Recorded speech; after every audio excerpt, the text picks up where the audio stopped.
শুনানি অন্তে মাননীয় আদালত যে সম্পত্তির হিসাব দিতে কেন নির্দেশ দেওয়া হবে না সেই মর্মে একটি রুল দিয়েছেন এবং কেন এটা প্রপার লেজিসলেশন করা হবে না এবং এইসব বিষয় যে সম্পত্তির হিসাব কেন ডিজিটাল রেকর্ড রাখা হবে না এর উপরে রুল দিয়েছেন। অধিকন্তু মাননীয় আদালত আজকে নির্দেশ প্রদান করেছেন যারা এই মামলার বিবাদী আছেন অর্থাৎ মাননীয় ক্যাবিনেট সচিব সহ অন্যান্য সচিব, দুদকের চেয়ারম্যান, বাংলাদেশ ব্যাংকের গভর্নর, তাদের উপরে নির্দেশ দিয়েছেন যে সরকারি কর্মকর্তা কর্মচারীদের নিকট থেকে তাদের সম্পদের হিসাব বিবরণী আইন অনুযায়ী সংগ্রহ করার জন্য এবং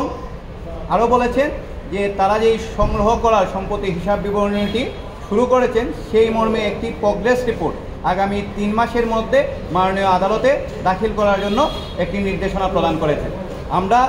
কোর্টে যেটি বলেছি যে আমাদের যারা মাননীয় মেম্বার অফ পার্লামেন্ট আছেন তাদেরকে তো আমরা কোনো বেতন দিই না, তারপরেও নির্বাচনে অংশগ্রহণ করার জন্য মাননীয় মেম্বার অফ পার্লামেন্টদেরকে তাদের সম্পদের হিসাব বিবরণী দাখিল করতে হয়, তাদের আয়কর রিটার্ন দাখিল করতে হয়। যেখানে আমরা